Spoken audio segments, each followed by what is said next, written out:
आज 7 बैलों को कन्हैया जी ने नाथा। भगवान का छठा विवाह सत्या के साथ में संपन्न हुआ। कई देश में ब्याही गई भगवान की बुआ श्रुत कीर्ति, इनकी बेटी का नाम था भद्रा। इनकी बुआ भगवान को बहुत प्रेम करती थी, ये भगवान को अपना बेटा बनाना चाहती थी। इन्होंने विचार किया भगवान को बेटा बनाना बहुत कठिन बात है। अरे पता नहीं किस जन्म में भगवान हमारे बेटा बने, हम भगवान को बेटा न बना पाए कोई बात नहीं। इन्होंने विचार किया बेटे और दामाद में कोई फर्क नहीं होता, हम बेटा न बना पाए तो हम इसको अपना दामाद ही बना दें। इन्होंने अपनी बेटी भद्रा का विवाह भगवान के साथ में किया। ये भगवान का 7वां विवाह हुआ। मध्य प्रदेश के राजा की कन्या का नाम था लक्ष्मणा। इसका भी स्वयंवर हुआ और इसके स्वयंवर में शर्त रखी गई, नीचे जल रखा था, ऊपर मछली घूम रही थी। जो मछली की आंख में निशाना लगाएगा उसी के साथ में विवाह होगा। कन्हैया ने जाकर के जल में प्रतिबिंब देख करके मछली की आंख में निशाना लगाया और भगवान का 8वां विवाह लक्ष्मणा जी के साथ में संपन्न हो गया। भगवान के 8 विवाह संपन्न हुए और कन्हैया जी के विवाह कितने हुए? 16,108। आप सोचो पंडित जी, 8 विवाह कराने में आपने 7 दिन लगा दिए, तो 16,100 विवाह में कितने दिन लगेंगे? देखो भगवान के ये 8 विवाह अलग अलग हुए, लेकिन भगवान के 16,100 विवाह एक साथ में संपन्न हुए। सुखदेव जी कहते राजन, एक राक्षस है, नाम है भौमासुर।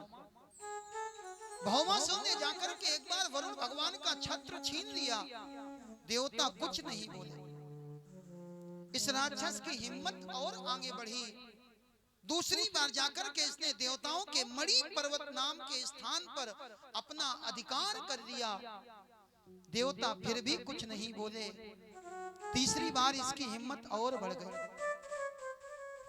ये गया और इसने जाकर के अदिति मैया के, जो देवताओं की मां है, उन अदिति मैया के कानों के कुंडलों को नोच लिया। अब तो देवताओं से बर्दाश्त नहीं हुआ। देवताओं ने विचार किया हमारा कुछ भी ले जाते, हम तुमसे कुछ ना कहते, लेकिन तुमने हमारी मां का अपमान किया और मां का अपमान हो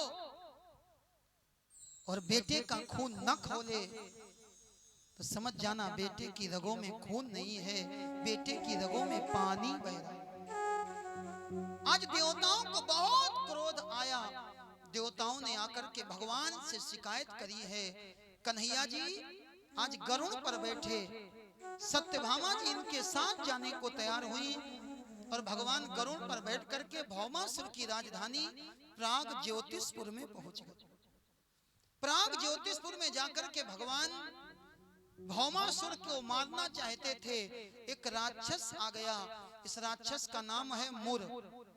मुर नाम के दैत्य को भगवान ने मारा और भगवान का नाम पड़ गया मुरारी। बोलिए मुरारी भगवान की।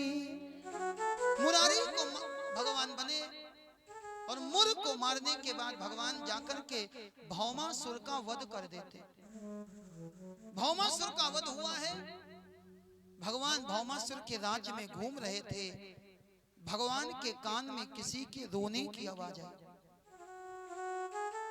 भगवान ने जाकर के देखा इसके कारागार में अनेक कन्याएं बंद हैं। भगवान ने कारागार का दरवाजा खोल दिया। देवियों, तुम लोग कहां से आई हो?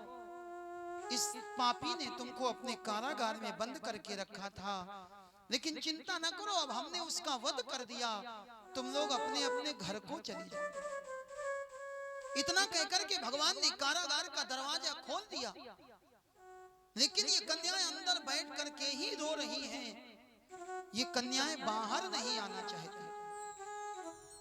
भगवान ने कहा देवियों अपने अपने घर को जाओ। ये कन्याएं कहने लगी कन्हैया, एक स्त्री के 2 ही घर होते हैं, एक उसके पिता का घर होता है और दूसरा उसके पति का घर होता है। हमारे पति का घर है नहीं और ये पापी हमको अपने पिता के घर से हरण करके ले आया था। अब हम अपने पिता के घर जाएंगे तो हमारे पिता हमको स्वीकार नहीं करेंगे, और अगर हमारे पिता ने हमको स्वीकार कर भी लिया तो कन्हैया ये जो समाज है ना, ये समाज हमको जीने नहीं देगा। ये समाज हमको इतनी बातें कहेगा कि समाज की बातें सुन सुन करके रोज रोज मरने से अच्छा है हम इसी कारागार में अपने प्राण त्याग दें।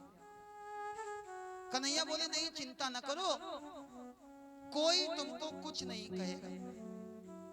इन कन्याओं ने कहा कन्हैया ये समाज है और इस समाज ने किसी को नहीं छोड़ा। आप लोग जानते हैं राम जी का चरित्र। सीता मैया रावण हरण करके ले गया, कहां रखा? अशोक वाटिका में। सीता जी को जब राम जी लेकर के आए तो राम जी ने सीता जी की अग्नि परीक्षा ली, लेकिन ऐसी अग्नि परीक्षा देने के बाद भी सीता मैया के चरित्र पर एक धोबी ने आरोप लगा दिया। ये कन्याएं कहती है जब समाज का एक छोटा सा व्यक्ति वो धोबी मां सीता के चरित्र पर आरोप लगा सकता तो कन्हैया हमारी फिर बात ही क्या है। अशोक वाटिका में रही है सीता मैया और हम तो इसके कारागार में। मां सीता ने तो अग्नि परीक्षा दी, हम तो अग्नि परीक्षा भी नहीं दे सकते। कन्हैया हम बाहर नहीं जाएंगे क्योंकि ये समाज हमको जीने नहीं देगा। कन्हैया ने बार बार कहा, ये कन्याएं कहती कन्हैया हम बाहर आ जाएंगे लेकिन हमारी एक शर्त है। कन्हैया जी बोले भैया क्या शर्त है? ये कन्याएं कहती अगर कन्हैया आप हमको अपना लो तो हम अभी कारागार के बाहर निकल आएंगे। कन्हैया जी विचार करने लगे, हमारे 8 विवाह हो गए, तुम हो कितनी?